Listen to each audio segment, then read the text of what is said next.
Ermənistan növbəti və bəlkə də tarixinin ən kritik seçki sınağına hazırlaşır. İyunun 7-sinə təyin olunan parlament seçkiləri ərəfəsində İrəvanda siyasi temperatur pik həddə çatıb.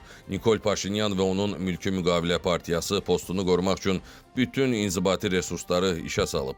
Lakin bu dəfə onun qarşısında dayanan dalğa daha aqressiv və daha revanşistdir. Müxalifət Paşinyanı kürsüdən salmaq üçün vahid cəbhədə birləşib.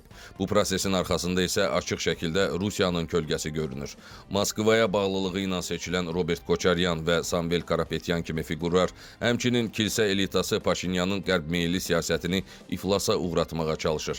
Ekspertlər hesab eləyir ki, Gürcüstandan sonra növbəti hədəf Ermənistandır. Kreml İrəvanda Moskva bahar eləmək və Paşinyanı devirməklə Cənubi Qafqazda itirilmiş mövqələrini bərpa eləmək niyyətindədir. Eyni modeli zamanında Vardanyan üzərindən etmək istəyirdilər ki, Qarabağda onu qəhrəmanlaşdırandan sonra tədricən Ermənistan siyasi mühitinə transfer olunması və perspektivdə parlament seçkilərində Nikol Paşinyanın qarşısına çıxacaq yeganə namizəd olacaqdı. Buna Azərbaycan imkan vermədi. Ona görə də alternativ Samvel Karapetyan variantı gündəmdədir və Robert Koçaryanın, Qaqik Tarukyanın müxtəlif güc mərkəzləri adı altında seçki prosesinə qatılmasına siz baxmayın. Bunlar hamısı eyni mərkəzdən idarə olunur və lazım olduğu təqdirdə birləşəcək və yaxud da ki, yəni parlament seçkilərində səslərini birləşdirə biləcək bir vahid mövqedən çıxış edə biləcəklər. O baxımdan Ermənistanda vəziyyətin həqiqətən də ciddi siyasi qarşıdurma kontekstində inkişaf etdiyini bir mənalı demək olar. Vəziyyət təhlükəlidirmi? Bəli.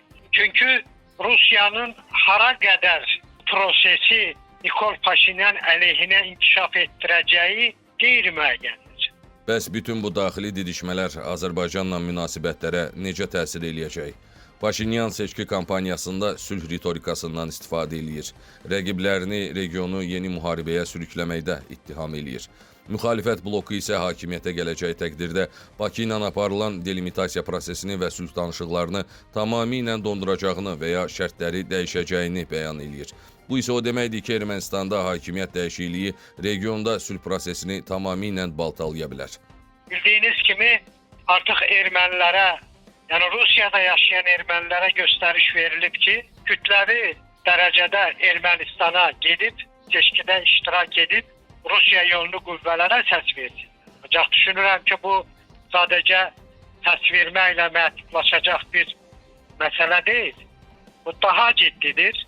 Yəni etiraz dalğaları, mitingləri təşkil etməklə eyni zamanda sui-qəsdlərin törədilməsinə qədər terror hadisələri də törədilə bilər. Unutmayın ki, Ukrayna cəbhəsində Rusiyada yaşayan ermənilərdən ibarət batalyonlar fəaliyyət göstərir. Və bu batalyonlarda peşəkar erməni snayperçilər var ki, bu qüvvələrin bilavasitə bacarıqlarından, dırnaqarası bacarıqlarından Ermənistanda istifadə oluna bilər ki, cəmiyyətdə ciddi bir qarşıdurma yarada bilsinlər. Xaos yarada bilsin. Buna görə də fikir verirsinizsə, erməni hökuməti, yəni Nikol Paşinyan daha sərt addımlara rəvac verməyə başlayıb. Doğrudur, qarşı tərəf bunu qeyri-demokratik, hətta seçkilərin saxtalaşdırılmasına hazırlıq kimi dəyərləndirir. Ancaq düşünürəm ki, bu məsələ seçkinin saxtalaşdırılması məsələsinə hazırlıq deyil. Eynən Moldovada olduğu kimi ola biləcək bütün təxribatların qarşısını almağa yönəlik olaylar, hadisələrdir. Rəsmi Bakı isə prosesləri soyuqqanlıqla izləyir. Azərbaycan üçün İrəvanda kimin hakimiyyətdə olmasından asılı olmayaraq beynəlxalq hüquqa və ərazi bütövlüyünə hörmət əsas şərtdir. Əgər Rusiya yönümlü revanşist qüvvələr qalib gəlsə, sərhəddə gərginliyin yenidən alovlanması qaçılmaz olacaq. İyunun 7-si yalnız Ermənistanın daxili siyasi taleyini deyil, həm də Cənubi Qafqazın növbəti 10 illikdəki sülh xəritəsini müəyyən eləyəcək. Bugün Ermənistanda bütün bölgələrdə ailə ev gəzib böyük rüşvətlər təklif olunur.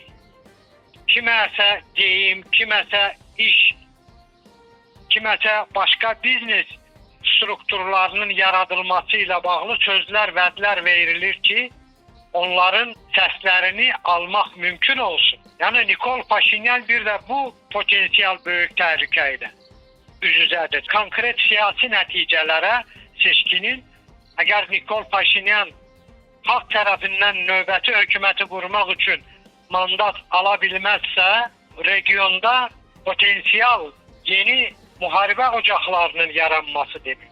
Azərbaycan Respublikasının prezidenti İlham Əliyev mayın 10-da Zəngilan şəhərinə səfəri zamanı Ermənistandakı seçkilərə toxunaraq revanşist qüvvələrə açıq və net bir mesaj verdi.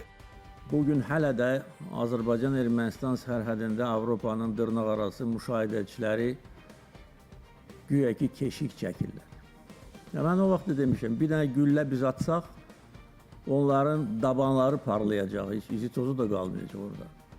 Amma özlərini belə göstərirlər, güya ki onlar bizdən Ermənistanı qoruyurlar.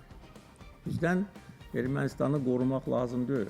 Biz istədiyimizə nail olmuşuq. Ancaq biz bilirik ki, Ermənistanın siyasi müstəvisində Azərbaycan xalqına, dövlətinə nifrətlə yaşayan kifayət qədər dairələr var. Və onlar hakimiyyətə gəlsə, bax, o zaman Ermənistan xalqının başı dərddə olacaq. Ermənistanı bataqlığa sürükləyən qüvvələr bu mesajı düzgün analiz eləyə bilsə, bu bölgədə möhkəm sülh bağlarının formalaşmasına təkan verəcək.